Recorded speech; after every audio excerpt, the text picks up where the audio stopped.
Got it. Okay, I think we are going up shortly. Let's give it a minute for everybody to jump in and say hello. There we go. Hey, Drew, we're live. What's happening, Colin? How you How's it doing, going? man? I'm doing really good. Just trying to enjoy this pseudo summer that we're getting here in Gatineau. So I was putting in some posts for a fence this past weekend, which was doing some housework. Yeah. Oh, that's fun. That's fun. It kind of suitable because I think one of the things I know one of the things we're talking about is sort of some of the key fence posts around sort of AI and where and when should we be talking about them and thinking about them. Mm-hmm. I want to give everybody a few minutes to jump in and hop into the chat and say hello. We get a few people here now. If you're listening, tell us where you're from. Tell us, come say hello. We're talking about ChatGPT today. We are based on some feedback. The last time we did this, we were going to try and get really practical, tactical. So if there is a specific thing that you are curious about, if there's a specific use case you want us to play around with or help you with, then please throw that in the chat. And so we're going to get started here. I'm going to start by just I've used ChatGPT a whole bunch. I don't know if I've used it every day, but I've used it multiple times a week for a good chunk of time. Mm-hmm. In terms of like applications I use regularly, it's Gmail, Slack, and ChatGPT are probably and Clay, probably Clay more than GPT are probably like the top four that I'm in all the time. I would say I found myself in ChatGPT oftentimes, and I've done something and I'm like, oh, cool, I'm finally happy with this. And I look at the clock and I'm like, oh, I just did something in 2 hours that I probably could have done in 45 minutes. So I want to start with, what am I doing wrong? And like, how do I identify the time and place for me to use ChatGPT? Because I think if you're an SDR and you're using it to write, a cold email one at a time for your campaigns, you're probably doing it wrong. But if you are, using it to formulate ideas and get, I don't know. So this is why we've got Drew here. So we've got Drew Williams, founder at Sales Playbook Builder. We're friends on LinkedIn. We've been chatting for a while, back and forth, and we both kind of aligned around the AI space. And we wanted Mm-hmm. to talk about the AI and the implications of AI in sales. Obviously, AI is here. It's not general AI, but it's a pretty strong AI, pretty strong large language models in the form of OpenAI. And all of us salespeople suddenly did not become unemployed. This is a tool that's going to help us all level up. It'll be like the Iron Man suit. We're all going to be Tony Stark. And so I'm curious, Drew, I've spent so much time, I've wasted a ton of time in OpenAI doing things, automating things that are writing things that I probably shouldn't have. Help me understand, what's the right way, what's the wrong way to kind of look at this from a when and where perspective? Mm-hmm. Yeah. Thanks for the introduction. And I think number one, you're not wrong. Like, don't feel bad for spending time playing with it. I think we have to give ourselves permission. Number one, like, this is an emergent technology, right? This hasn't been around for 10 years. There is no playbook on it. There's no like proven best practices that large sales organizations have used it. And they have all these case studies and use cases of it. There's new tools that are being developed like by the second. ChatGPT changes every single week or every couple days. There's the plugins, different versions, paid versions. So I think you're right. And I think everybody should be doing this, is just playing around and getting used to that tool. That's the first thing you should just do, is jump into it and not be afraid of it. Because you think of the people who get lost, you think of your grandparents or parents who just ignore the technology because they pick it up and they can't play with it or they can't use it. They get a bad experience with it. Then they put it down and be like, oh, this is not for me. It's not really my thing. I'm just going to let the other like other people kind of deal with it. And I'm just going to pass it off because I'm not getting a good experience with it. So I think, like, don't feel bad for playing around, and anybody else who is playing around and find yourself in a rabbit hole at 10 p.m. and you just spent 2 hours on going down a rabbit hole in ChatGPT. That's part of learning just the tool and how to interact with it. Love that. And thank you for not ripping on me too hard, because it does kind of feel silly sometimes when you're talking to a computer. It's almost, a little Doogie Howser-esque, but like the blue screen's talking back to you. Reference for those born in the 80s or 90s. I'm curious, where do we start? Because we're going to talk a little bit about the framework that you've developed in working with ChatGPT. I'm curious, what are some of the most what are some of the what are some of your favorite applications of ChatGPT right now? Obviously, in the context of sales, like what are some recent ones that you've been doing? And then from the to the community to the chat here, let me know what are some. Have you used ChatGPT? Throw a one in chat if you have. Throw a two in chat if you have not. And let Mhm. me know what if you are using it. Let me know what you're using it for. Yeah, I think in terms of where to start, number one is mindset. And I think you just kind of were touching on this where, okay, we're used to interacting with tools as almost like static one-way conversations where we ask it for something and it gives it something or gives us back something and that's it. Like that's the end of the interaction. Where with people and humans, like if you and I are sitting having a coffee and I'm asking you questions about sales and strategy and methodologies, it goes back and forth, it evolves, it iterates, it gets more specific, it comes back and gets a little bit more broad. I learn from the conversation. Next time I have a conversation with you, I might pick it up from where I was last, or I might say, you know what, like last week we talked about this. I want to go into deeper detail about this particular aspect of discovery. And so having that mind shift of this isn't, don't look at it as a technology or a tool, like look at it as a person. Like humanizing it helps you one interact with it and also helps the mindset of, okay, this is not just a tool that's sitting there waiting for me to just give it information. It gives me something back. This is a collaborative partner that I can harness, and not just a collaborative partner, but it has the knowledge. Like you think of whether you're an individual contributor, if you're a leader, manager, VP, or founder, like wherever you're at, imagine having like access to all the resources, to all the consultants and coaches that you can't have in the entire world. You're not alone anymore. Like if you don't know how to put together a comp plan for your new sales reps, then this is a place to start because you can pull from the knowledge of all the best sales consultants and sales coaches out there. So number one is that mindset shift of just looking to collaborate with it. And whenever it gives you something, it's not its fault, it's your fault for not understanding how to work back and forth with it. And just to frame too, we're talking that there's like the AI tools, like you mentioned, Mhm. Clay, and a bunch of other tools that are plugging into ChatGPT to take advantage of that natural language programming. And then there's also just ChatGPT, which we're all probably used to with the little green icon, and you can kind of interact back and forth. And that's in terms of best practices, we're really focusing on that tool today. And so, as that being said, in terms of like the use cases for it, you have to, number one, just like I said, play with it and then figure out, like you just have to do that internal audit as a sales rep or a sales manager yourself. It's to say, okay, how long is this taking me? And I compare it to my previous process. And if it's taking more time and I'm not getting as good as results or even the same amount of results, then I want to spend more time selling and not more time building and interacting with the tool. So where I see it and like where I use it most often from a sales perspective and like working with clients on this is like more strategic thinking. So it's like I'm gonna my prospect is predictable revenue, and I'm gonna go meet up with Colin next Friday. We've had a couple email interactions, and I know that this is a big account for us, and I want to really hit it off right with Colin. So instead of me just going at LinkedIn, look at a couple things, make a couple notes, I can now lean on ChatGPT as a, let's say, a personal sales assistant to say, I'm prepping for a meeting with Colin on Friday. Here's a link to his bio and LinkedIn. Can you go scrape the web? Because now with some of the plugins, you can actually get in like live information, get some industry news about the company, about Colin, and that'll help me prep for that. And then you can build out, let's say, prep for that particular meeting. So it's more the strategy and like a series of questions versus just like creating a piece of content, which is like kind of our go-to is like write an email or write a response or write a LinkedIn post. I'm guilty of it myself. I think the first thing I went to was, okay, write a blog post. Here is here's the transcript of a podcast. Summarize this podcast for me. And I tried doing that with ChatGPT 3, or not ChatGPT, GPT 3 or 3.5, Mhm. and it couldn't hold that many tokens in its head memory. Um, and it did a not a great job. No offense, GPT, you didn't have the RAM yet. For when it eventually becomes sentient. I want to be. I'm one of the. I don't know about you. Sidebar: do you say please and thank you to ChatGPT? Once in a while I do, yeah.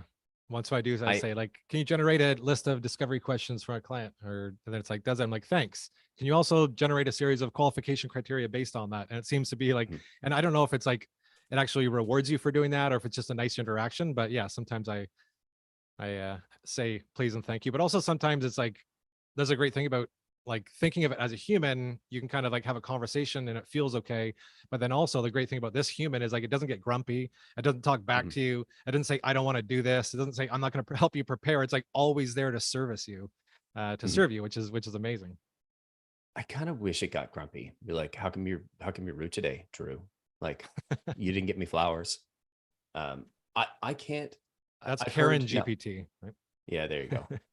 In GPT 3.5, or sorry, OpenAI's GPT 3.5. Yeah, not ChatGPT 3.5. If you threw pleases and thank yous in there, I think it threw it off. It threw off the outputs a little bit, but I've been Mm, noticing in 4, it's doing a whole lot better of a job. I'm also the guy that like when I have like a okay, I won't say okay G is like the keyword just in case anybody's listening there. I don't want to trigger all of your Google devices, but I'll say okay G, right. set a timer for this or set a timer for that or do this or do that. And it says it. I always say thank you to it. It's one part habit and one part I got young kids at home and I want them to like Right. see me set the example, but I just can't It's not interesting. because it feels rude. But then Yeah. in GPT-4, if you're limited to the 25 messages for 3 hours, I'm like, do I really want to blow one of 25 messages? So I'm like adding it On at a the end thank you. Yeah. Yeah. on a Thank you, thank you. comma, and then ask for something else. Yeah, yeah, exactly. I where I did want to go was the thing that I started with blog posts. The As you were kind of describing this, the thing that I think I've missed is one of the things I struggle with as an AE, as a new AE, and I imagine other AEs on here are that might be listening might have had a similar experience. One of the hardest things to get is sales engineer, backend engineer, any domain expert in your company. If you have multiple AEs or salespeople, trying to get somebody who is like on the production line of like building the stuff, Right. who is the knowledge to explain things to you. I found that extremely hard. I so frequently ended up, when I was selling diesel generators, I was in the shop working with the mechanics and helping them do this or find that or change this or diagnose that. I very easily could have sat down now and just said, hey, ChatGPT, explain to me how, um, you know, what do I need to worry about when thinking about harmonic loads in a power system that has, these really large battery backups, or even discovering that I needed to worry about harmonic loads in the first place. Mm. My client has this, and that. Explain to me kind of the advantages, disadvantages. To your point, it is a domain expert on almost everything sitting right there in front of you. And once you get that mindset, it's a double-edged sword because now you want to go in and ask it everything because it can solve all your problems, or so you think. But once you get your head around that, where it's like I don't like you said, you can harness any domain expert in the entire world, and whether they're internally on your team or externally, the great thing is in using it strategically as that, and like leaning on it to be your strategic partner and your um, collaborative like sales partner, is you're able to gain insights that you might not. And so imagine like when I started my sales career, very first job out of university in sales, outside of working at restaurants, and popped in, didn't have any sales experience. Luckily, I was working at Career Builder, big giant sales organization. So I had incredible playbooks, processes, onboarding, training, all that sort of thing, and ongoing coaching. But I didn't have that. If I didn't have that training, walking into a new role, I might not have all that kind of established for me. And especially um, in an industry that I didn't know, right? Like this was online recruiting. So I didn't have that background. I didn't work in that industry before, but now I could actually say, okay, you're going to go speak with recruiters who have been around for 20 or 30 years. I don't know anything about recruiting. I'm here to learn. Like walk me through what it's like in a day of the life of a recruiter. What are some challenges in today's market? Why is like the recruitment different today than it was yesterday? So you can like upskill yourself as an individual contributor and kind of close that knowledge gap between you and prospects and buyers. Love that. I'm curious, how else could we use it if we were, say, like looking at like, I remember one thing I struggled with was sort of into like what's happening in the industry. And I know ChatGPT or GPT in general is limited to kind of 2021 September, something like that. There are some tools. How are you using it for pulling in or summarizing or kind of explaining the news and what's relevant. Mm. So the only way you can do that right now, I mean, one is just like feeding it information. We can get into that in the framework, but another um tool that you can use. So we talked a little bit about the two versions of ChatGPT. So we got the 3.5 and then we have GPT-4. You also have paid versions, non-paid versions. I pay $20 a month. It's not that big a deal. I would encourage anybody who's not doing it to pay. You don't wait in line. You get early access to plugins and new versions and that sort of thing. So it's definitely worth it, in my opinion, to just be on the cutting edge and be one step ahead. But they have all these plugins like similar to a an app store that plug into ChatGPT to just get like put it on steroids. And so right now they have one that's a beta with Bing. There's also a couple of plugins that do search the web.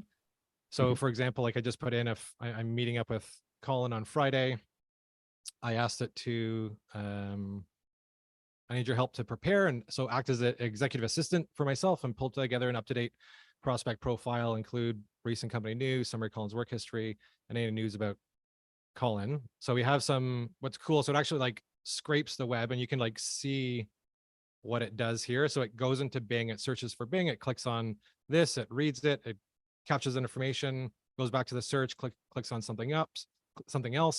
And again, just kind of goes through all this in order to learn, in order to like properly answer the question.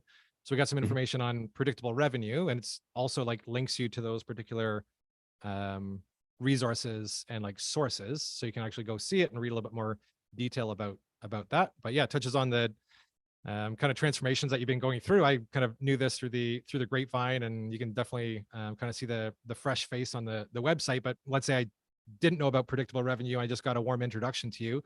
This would be a good little start, but there are limitations, right? So it gives me like a summary of your info, but it couldn't find anything just in general on you, like any recent news about you, whether it was there or not. But it was just a little bit limited there. But you can use some of these plugins to look at live information to help prep and even do research for you.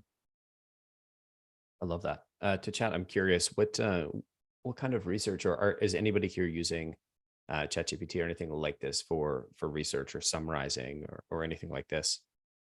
Um, while we wait to hear, why don't we talk a little bit about, and we'll want to get into some specific examples in a minute here. But before we jump in kind of deep, I know you've got a bit of a framework. You've been working with ChatGPT for a while. Talk to me a little bit about, what that looks like and how you think about when and where to use ChatGPT, or to use Yeah. the framework. Sorry. Yeah, cool. Yeah, so I call this the Chat GPT sales advantage, and it's really it can be, it's to help you navigate working and interfacing with Chat GPT from a sales, specifically from a sales perspective. So the idea here is that, I mean, we talked a lot about the outputs that we get from Chat GPT. So that's like, write me an email, put together a Mm, summary. That's all the outputs. Whatever we ask, it gives us an answer. That's the output. And typically what people do is just prompt. So they ask a question and then they get the output, and that's kind of it. And I've talked to a lot of reps and leaders, and they just say like, well, I know that there's like hype around ChatGPT, but I played with it. It gave me lackluster results. It was kind of generic. It wasn't inspiring. When it wrote an email, it said, I hope you're doing well, or I hope this email reaches you in good spirits. Like just really bad generic outputs. And that's not ChatGPT's fault, because it's capable of way more than that. It's the user's fault. And so how do we ask it better questions in order to get better, more relevant, personal, contextual outputs? Number one is that when we're asking ChatGPT questions, it's pulling, mhm. like you said, from this vast knowledge base, right? But you can imagine walking into like the largest library you've ever walked into. And if someone was at the front door and you walk in, they said, are you looking for anything? And you say, yeah, I'm looking for a business book. Like, give me two suggestions for business books. And so then they'll just randomly pick two business books in the gigantic business section, and you'll look at them and say, well, this doesn't have anything to do with prospecting. This doesn't have anything to do with outreach on LinkedIn. It's like, well, that's because you didn't ask it that more specific question. So educating it, saying, in this example, I am a sales rep. I'm an individual contributor. I want to learn some best practices as it relates to prospecting, and also specifically want to reach out on LinkedIn because that's where our target audience is. So can you give me some suggestions on books that would be great for me? Way better question. way more context, and a better output. It's funny. I think I totally agree with you. The way I've been thinking about it is like, is the difference between driving a car in a mall parking lot, driving a car on a road, mall parking lot, like a big wide open space, kind of at the airport where there's unlimited parking and you could go wherever you want, Right, right. versus driving on the road, versus driving on what we call the SkyTrain, a monorail, a train tracks. I think there's a variety of different ways that you can utilize ChatGPT, right? If you're if you're saying, hey, write me an email is all the context it has to go on. And the context kind of sets the, you know, it sets the, I'm trying to find another word for context. It sets the context of like how it's going to answer and the information it's going to pull from its model. The more context you can give it, the more you can say, you are specifically this, I am looking for that. The more of these guidelines, you go from like mall parking lot with like guidelines painted on the ground that nobody, when you're driving through an empty parking lot, nobody's paying attention to like you're putting some barriers up all the way to like you're getting, right on the rails. And I think trying to find how do you find the balance between, you want to give it enough room to be creative, but also enough of the guide rails to be useful and give you what you want. Yeah, and that's part of the playing with it. Like just like science or sales is an art and a science. There's art and science to the actual tool as well. So I think as you use it, and just like you alluded to at the very beginning, you'll soon find out that, okay, this took me 5 minutes or 10 minutes or 30 minutes to put together when I could have just done it in 60 seconds. So I think the more complex the ask, the more context to give it, and the more simple the ask, the less context that you need, and the less educating that you need to actually to give it. But you also learn from getting the output, right? Because it's like you don't know what you're going to get until you ask it. So you ask it something, you think, okay, I only need to give it this much information to educate, but then it gives me back something slightly off. Then I can change the approach in the first place. So I learn that, okay, now I can add just an extra layer to get a better result. And one other layer that you can add on to it, other than the education piece, is this idea. I call it the frame. So if you have let's say an email guru that you follow on LinkedIn, and they put up an awesome post and it says, we just analyzed thousands of sales emails, and these ones are converting the most in today's market for B2B sales. And it gives you a format, like templates for it. Okay, well, now instead of asking it to just write me an email with context about information and educating about our ideal customer profile, asking it to write an email to them, now I can say, here's information about our ideal customer profile. Here's a framework that I want you to use in order to like give me the output. So then now the output goes through this filter of like best practices. So then you don't have to, not only do you not become like the creator, you start becoming the editor, but you're also leveraging like best practice in today's industry, like with data-driven information as an individual contributor. Now you're getting all this knowledge, and now you can generate emails that, according to this recent research, are high converting. I love that. As you mentioned that, I was remembering a time when we were on here. Actually, we were on Zoom. We were doing the our Own Your Growth conference, and we had the team from some people from Sales Loft join, and they were talking about, I think they had looked at 100 or 200 million email conversations, and they're saying, here are the best practices. And so what you're saying is you could just take those kind of bullets and input that as kind of the first message, and use that as your guide rails, as your frame. Yeah, exactly. So let's just pop open GPT-3 and let's do a quick example for this.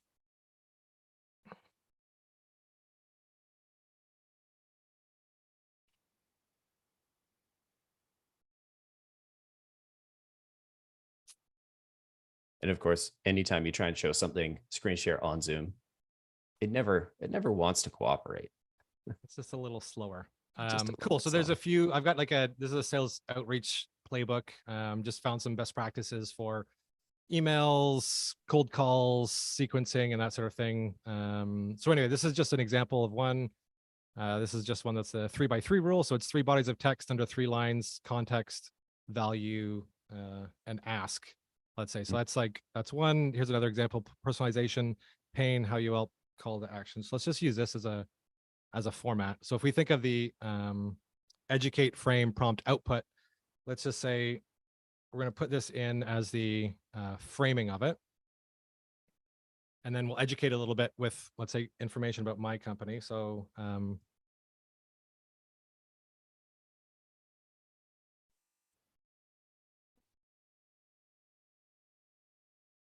it's very simple. And then let's go.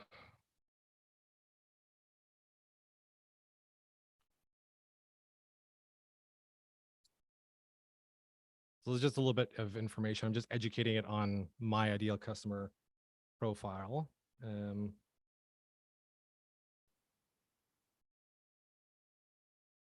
Cool. So a little bit of education, saying my ideal customer profile, early stage startups, small businesses. Here's a framework for an email I'd like to use. So now we get the educate frame, and now we're going to go ahead and say act as prospecting expert with 20 years prospecting to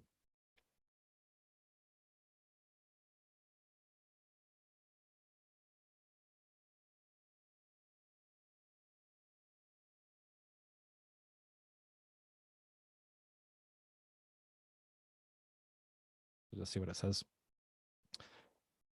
And you'll notice like the way I did this here too is like I put the little hashtags in there.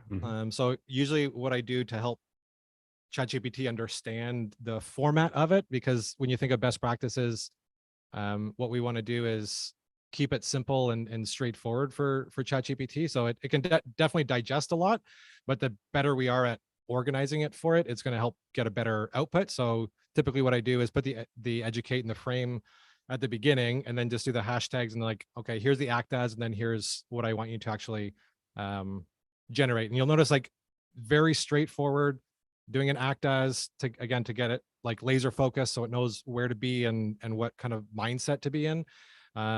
Instead of just saying generate an email or generate a few emails, I wanted 3 emails. I could have said generate 3 emails that build on each other as part of a sequence.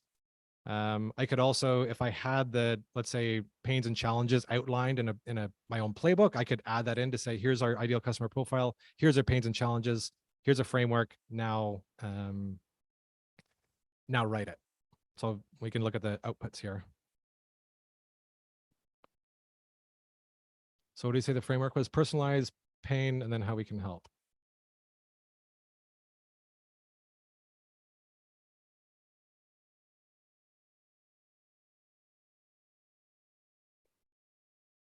So Beautiful. Go ahead. Yeah, I was just saying this, just an example to show that no matter, like, you could take another framework and just use that again as a different framework, but just a very simple example of that educate, frame, prompt, and then we get the output. And then there's a second piece, but I'll let you jump in, Colin. Oh no, I was just saying I'm taking notes on the right way to add context. It kind of reminds me of like the business model canvas and the what was it? Was it Strategizer? They had like those Mad Libs. They're like startup Mad Libs. We're like for who. So like this product is Right. for companies that, blah, blah, blah, blah, who need this, therefore that. And I'm like, man, you could just feed that into your GPT prompt as all of this context.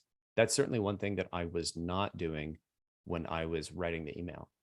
Because to your point earlier, the more context you give it, the more it knows, the better it can write the email, right? So it's all about kind of moving from these painted lines in the mall parking lot to putting up some cones, maybe.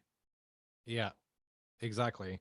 And like in this case, like you might want to spend this time and do this for every single, like, I mean, again, it depends on your average contract value, depends on your sales motion. Like if you're selling something that's $500 a year versus $1 million annual recurring revenue into government, like there's different approaches and how much time you're going to be wanting to spend actually prospecting and like the thoughtfulness going into, because you could do this for not just my ideal customer profile, but I could have taken that information about Colin Stewart and about predictable revenue and said, Colin's my ideal prospect. I'm going to talk to him this week. Here's some context about the business and their rebranding. I want you to tie in rebranding and facelift to how we could help their sales team like uplift and kind of change their approach to kind of to really tie that in so you get that relevancy and personalization into it. Or you just use this as a guide to say, we're building our first sales playbook, or I'm the sales rep, and now we're going into a new, let's say, vertical, or we're going to go up market instead of just mid market, and now we got to create some new collateral and enablement resources and playbooks.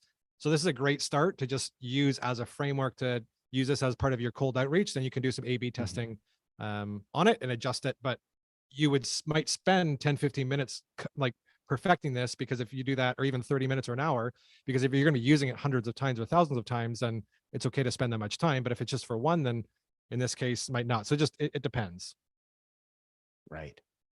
Would it be fair to say, like, I'm kind of in my head, I'm categorizing, there's like the company context. This is the sort of for who, this is who we serve, et cetera, et cetera. Maybe some customer quotes. Then there'd be like the sales dev best practices. And then you're outlining like, okay, now we're getting specific into the customer's pains. And then we're gonna say, okay, now output the emails. Am I thinking about that right, in the right way? Yeah, exactly. Yeah. There's like, here, this little, so a couple extra pieces in that framework that are a little bit more advanced. We talked about that acting as. So we have the educate, frame, prompt, and output. Added the acting, so you can act as. I mean, I've done it to, like I said, act as Robin Williams and write a introduction for a webinar, and then you'd be surprised at how accurate it is, like capturing their particular voice. Or if you're creating your value propositions and differentiation, and you want to take April Dunford's best practices for positioning, act as April Dunford and the teachings in her book, and generate value propositions and key differentiation for my company. So it's super powerful doing the act as, especially if you have somebody in mind, or someone is a guru or a legend in that particular space.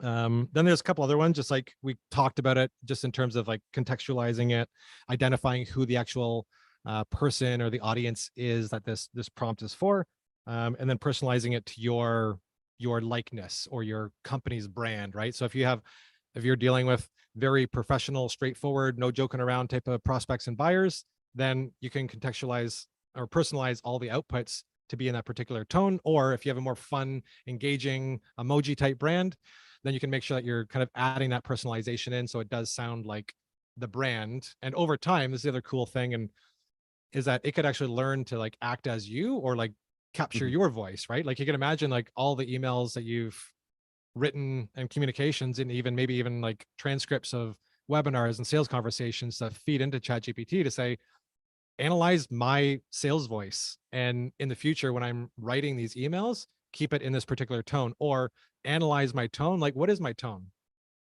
Be a prospect on the other side, and tell me what you're listening to and what you hear when I'm writing these emails. What's the tone that you're receiving it? Because like we have a one life experience, and we have one lens at which we're looking at all these conversations and strategies and approaches. And the more collaboration and different perspectives, the better we're going to be as individuals and ultimately as sales teams. I couldn't help but copy and paste your as you were saying that. I was like, Robin Williams intro for this YouTube is 100% something I should have done. I probably would take a little bit more prompt engineering to get it quite right, because it is quite a bit long. I won't bother us with it right now, but yeah, that is such a great idea of like putting it in the voice of somebody. Well, and you can imagine like if you're trying to get as. creative, like as a sales rep, like it's like there's a lot of noise, especially in like cold outreach and email inboxes, and with like AI automating and like automation tools, like there's a ton of like volume out there. So how do you stand out? It's like maybe acting as Robin Williams and one out of like as part of your sequence is going to help you stand out, or make someone open the email and at least laugh and get back to you. Or if you want to make a joke about getting ghosted, and send it back and say, hey, this prospect is in this industry. We had a great sales conversation a month ago. I want to get like them reconnected, but I also don't want to do it in an icky way. And I don't want to say I'm just following up. I want to be funny and engaging. Give me something funny to like engage them with, or a joke about that industry. Just something to break that ice and to be a little bit more creative and unleash like our own potential, because that's, again, we're only one person. Some of us are creative, some of us are introverted, some of us are extroverted, some of us are great copywriters, some of us aren't. Some of us rather be on the phone instead of writing emails. But this is a great equalizer, because no matter what you're good at, you harness that and you keep doing that. And if you're not good at something else, lean on ChatGPT to be your personal sales assistant in that domain. Love that. And so we've got the educate, frame, prompt, output. This would be the, it's fair to say this is the sort of high level of the framework? Is there anything we're missing from the framework that we haven't covered yet? The only two pieces that are missing are like after you actually get the output, which is the verify and iterate. So Mhm. if you're writing website copy or marketing copy or even an email, you don't want to just ask it, copy and paste it without like verifying to make sure that it's kind of the right sound, the right tone, it's written to the right person, because ChatGPT can make stuff up and it can get things wrong, and it can interpret your prompt or your question in a different way and give you an output that is like doesn't make sense to you. So always just verify it to make sure that it's good, up to your standards. And then the second piece is like iterating. And so you can, it's kind of like massaging the prompt essentially. So Mm. just because we got this, right? We got this email that we sent out. We have this framework. Cool. Um, I mean, this one has like a lot of eyes in it. Let's say I understand the unique challenges. I've worked with numerous startups. So I'm like, you know what? In sales, like, so we're going to iterate this to get a better output, because we're really working on this one, because this is going to like kind of lay the foundation, let's say, for a cold outreach in the future. So, um,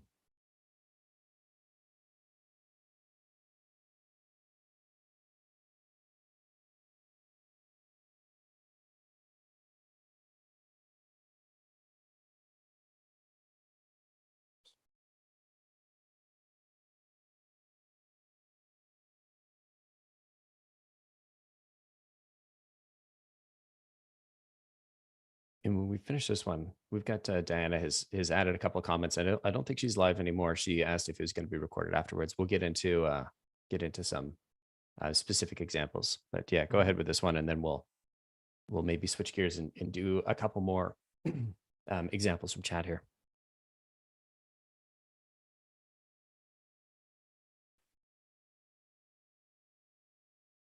Beautiful.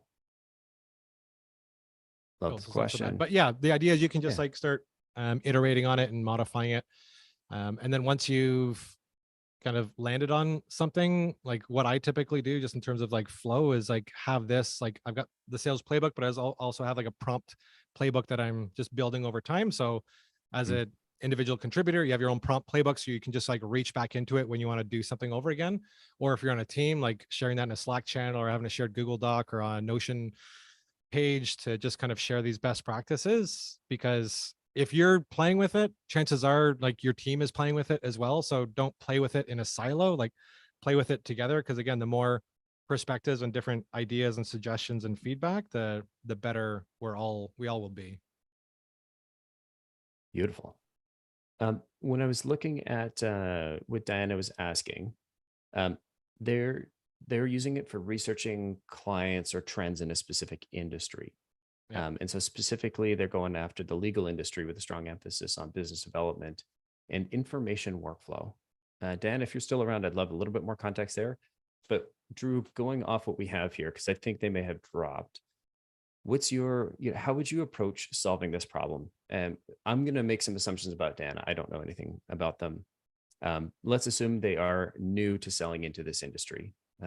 Let's say they're a business development rep, and their company is selling into the legal industry some sort of information workflow product. So if we think about like the legal industry, they're dealing in paper. Well, maybe not paper, digital paper. They're dealing in documents, I think is maybe a fair comment. Um, if they were a new rep, or I guess what are some of the options for ChatGPT that Diana would have for helping improve her outreach, helping improve her understanding of the industry? Like, where would you start if you're in Diana's shoes? The first place I start is saying, okay, if I don't know this, you know who does? ChatGPT. So very simply, without kind of writing too much into ChatGPT. Just I would start it as a conversation with ChatGPT, and just I would Mhm. straight up just start with our ideal customer profiles in the legal industry. I'm a BDR with industry. Use jargon, and also maybe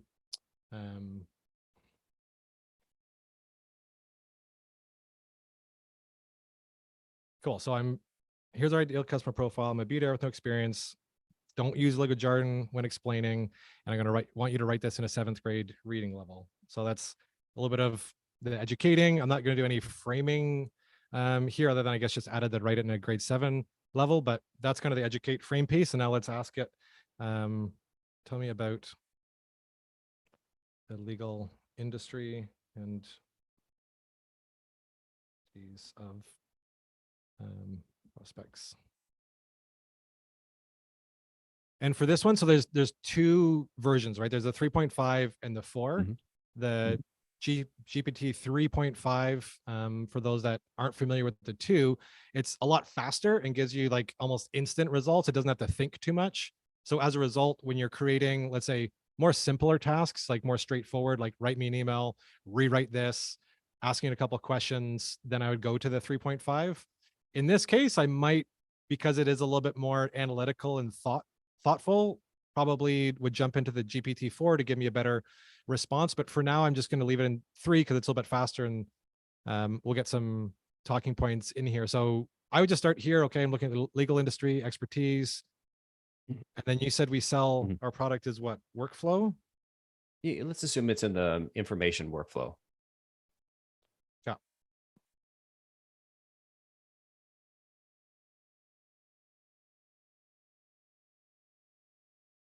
So I wonder if it has here cost effectiveness, personal approach.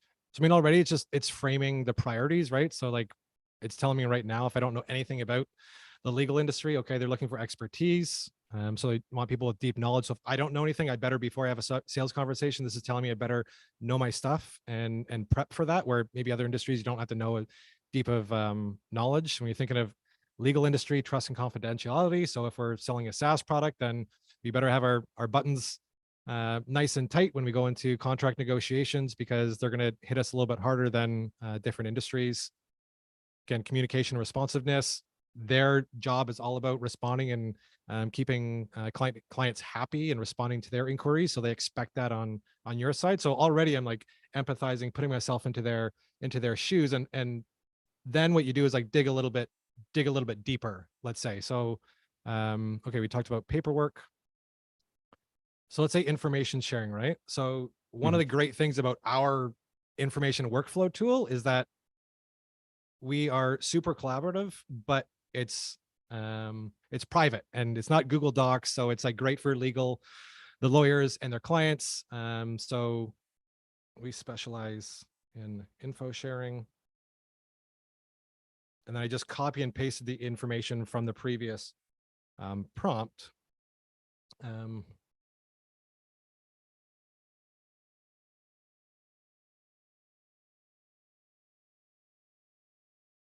And if we had more information about the actual tool, we could even copy and paste in like the features and benefits or use cases for it and say, here's a use cases specifically for legal as it relates to information sharing. And Mhm. then it'll be even better, but we're just working with what we have here. But already we should be getting a little bit, because again, this is all about going from being the creator to being an editor, and going from like building to executing. So we Mhm. want to move fast. We want to spend less time not selling and more time selling. So how can we get to that point a little bit Totally. And faster? I found Diana on LinkedIn because I'm a ninja. And Cool. I'm going to paste Seven in, ninja. I threw a link to the company, which is Vable. Yep. And yeah, I'm curious how these prompts change the more context we throw in. So let's throw in some more from, like, maybe we pull in from their about page and tell us, like, yeah, see how much more, just as a good example, because we've been starting at a fairly high level. Yeah. If we can get a little bit more specific with, okay, let's pull the about. from Babel. Yeah. Yeah, there we go. Cool. So there are I'm a probably couple saying different that places incorrectly. you can pull from. Like you said, you can literally just copy and paste the whole profile. You can do the Mhm. same with like individuals, just copy and paste the profile. So let's say this is the about. So I'm going to copy and paste that.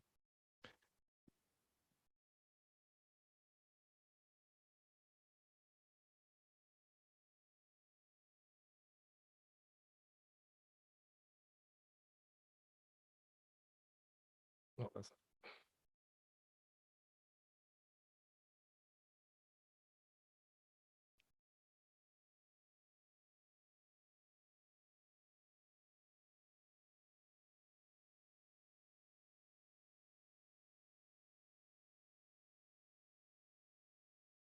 and then also you can pull just directly from a company website as well too. And there's another plugin. It's called Link Reader, so you can actually just give it the link, and it'll actually scrape the information. So let's say I was going to take copy and paste what's on the website just as some more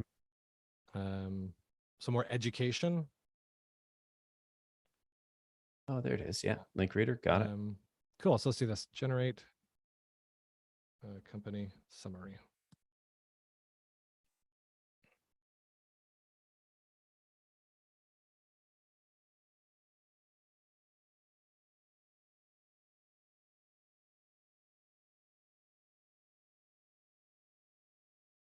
Perfect. And some interesting things that I've done in the past is like the summary is amazing. The tell me who they sell to, tell me who they're, the value they provide for their customers. Those kinds of things are logical leaps that ChatGPT is pretty decent at. I found they're pretty decent at making. Right. So what did they say? Cool. Babel is a innovative information management platform. They were pretty close. Yeah.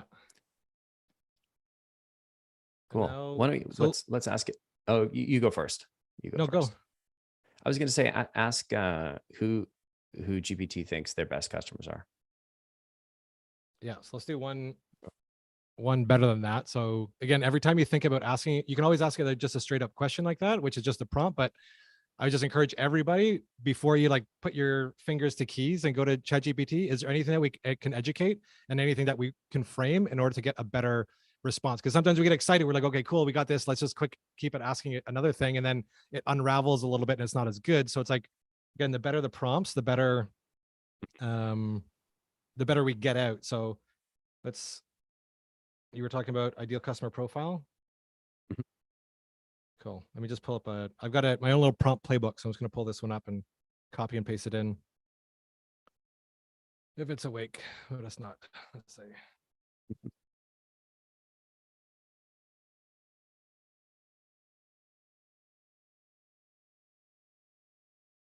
If you're listening or watching, one thing that's really helpful is having a list of these prompts in a playbook or in a doc somewhere that are very easily accessible to you. The one thing that I found that I did in the early days was just I was constantly rewriting the same things and I wasn't saving. And I ended up going through my searches or my history, and I was like, okay, search this. Was it here? Was it there? And then I have the attention of a goldfish. And so suddenly I'm in another prompt and I'm having a conversation about something else. I'm like, oh, calm, focus, focus, focus. So when you get a prompt that's working well, especially when you're adding a number of pieces of context in there and some training and some this and that, make sure you're saving that, put it in a bit of a prompt playbook so that you don't have to recreate the wheel every time you're doing this.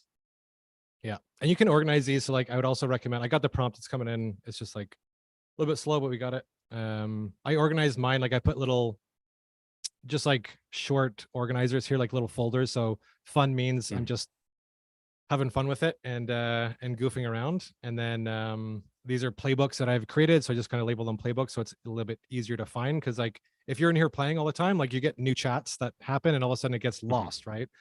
And so I keep the fun ones so we can just like, let's come back into this one. I keep the fun one just so I can actually just like play with it without messing up the rest of it. That's handy. Okay, we're stuck here for a sec. It's all right. If you kill your screen share, it might speed it up a bit. Come back. Cool. Yeah, But yeah, it's there's other use cases too that I'll share with the group too that are a good starting point for just like an outline for a prompt playbook that has use cases for sales leaders, individual contributors, the SDRs, BDRs, and account executives as some starting points, because a lot of times you just need like that starting point for inspiration to like figure out and start a conversation around. Um, but I would definitely encourage, like I was speaking with the VP of sales the other day, and what he did was just basically tell his team, and so whether you're an individual or a leader, to just give them some space and some freedom to play, and to say, go spend an hour per month, let's say an hour per month or an hour per week, just playing around, and then we're going to come back as a team on a monthly basis, review the prompts, review the use cases, and just like we do with our prospecting strategy, what's working and what's not working, so we can collaborate as a team and come back to it. So we got so here's a prompt for the ideal customer profile. So I basically just said, use the information referenced in the third prompt. I want you to create 3 ideal customer profiles.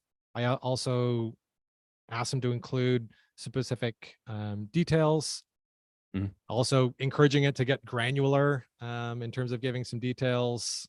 And also this act as a VP of sales with 20 years experience in sales and marketing, and then make the descriptions easy to read and understand. So it's slightly different than just who's our ideal customer profile, but and the better, like the question, and I've practiced this a few times to get that prompt right. And so now it's pretty cool because we get it in a nice like format that we can actually copy and paste into our playbook. totally. If you're listening, watching, copy paste this right now. Go into the LinkedIn auto summary, whatever the script summary is, and like copy paste that exactly, those prompts exactly into your own prompt playbook, Yeah, because and then it's going to save you so much time. I big fan of Winning by Design and their spiced framework, the situation, pain, impact, business impact, challenge, critical events. Mhm, So mhm. when we're unpacking that ideal customer profile, again, we can ask, okay, based on the above information, company information about the ideal customer profile, generate the top 3 pains and challenges for each of the ideal customer profile. Again, a quick little act as. And so now we have the ideal customer profiles, and now we're actually looking at, okay, what are the pains and challenges that they have? And we can even unpack it a little bit further. And you'll notice like I call this like cascading the prompts. So we could have asked it like, what are the pains and challenges? What are the business impacts? Who do we sell to? Why should we sell to them? What industry are we in? And it probably confuse and give us a little bit of not a great, not specific enough. So the shorter the prompts in terms of the short, concise, clear prompts, the better Mhm. response we're going to get. So if we can break up a big question or a big playbook into tiny little questions, then we can kind of like um, build it as we go. So we did the pains and challenges. Now we're looking at the business impacts that we're putting in here. Oh, that's a buyer persona. So yeah, business impact. You know, also look at the critical events. And so once you have this, let's say, and again, if you're prepping for this industry, um, you don't know it. Now we know our ideal customer profile. We know their pains and challenges as like starting points, right? Because we can always get information from actually having conversations. And now we actually have business impact. So now this all can help educate the content or the A/B testing that we're going to do for messaging. So now generate 10 keywords or 10 key phrases based on the pains and challenges and business impacts that we can use in our emails or in our social outreach, whatever that is. And now this is like your personal ChatGPT because it's all about your company. It all has the information here. And now you can start like drawing on that and pulling that yarn out because we did such a great job of educating at the beginning. Beautiful. So I'm curious, what more context, what more can we ask, right? Let's pretend we're a new rep um, at Diana's company, right? We're selling to the legal. We're talking about challenges. We've talked about the ideal customer profile. We've talked about, did we ask about, yeah, we asked about kind of who their best customers are likely to be. I wonder what else would you recommend? What else can we, if I'm a rep, how else can I use this? Yeah.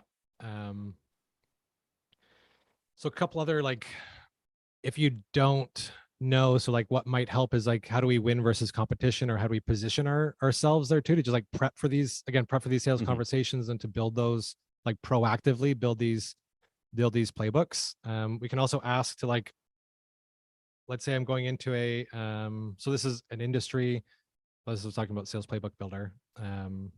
See, it's getting a little bit confused because earlier we were talking about sales playbook builder. Now we're talking about Mhm. the other one. But yeah, you can use it for like objection handling. You can say, what are some common objections? Like just very simple. So if we go back to our, let's pick one of the ideal customer profiles, and then we can say, okay, we want to go serve to legal services.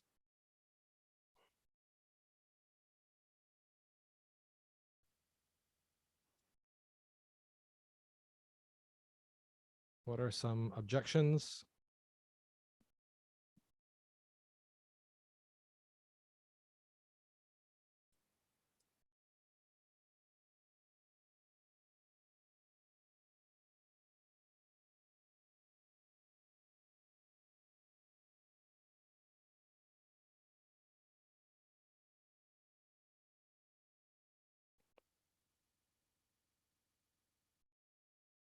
So you can actually, you can use it. I mean, if you're a sales leader, you can use it as your team's sales coach or go-to. You can encourage them to get some feedback and to like, to kind of build their own playbooks. And then as an individual contributor, you can use it as your own sales coach and your own sales guide. So if you don't know what you're going to run into in these sales conversations, let's go back down here. So here's a couple objections. We already have something. Okay, here's a response. So now if you didn't have this playbook, or you didn't have this like when you first started at a company, you have to build this while you're selling, this is a great tool for you, especially if you're in a, let's say, a smaller organization, or maybe you're on an island selling to a specific customer where the rest of the organization doesn't sell to, and you just need to kind of build your own enablement and playbooks.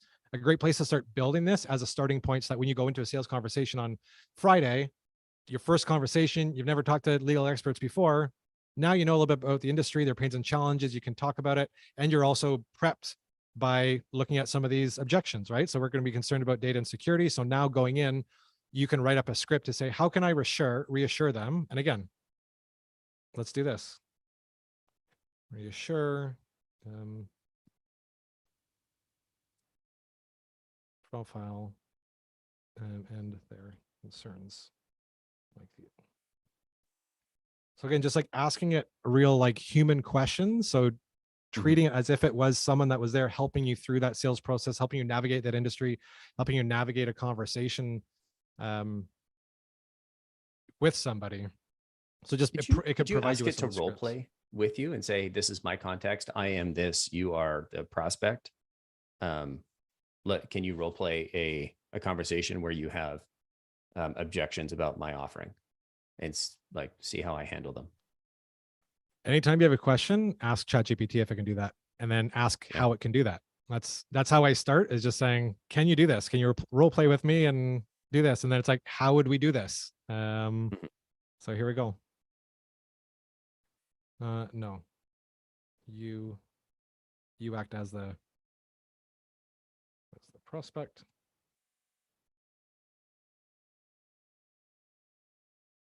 And Thomas, yes, if you are listening, yes, we will put something together with all the prompts.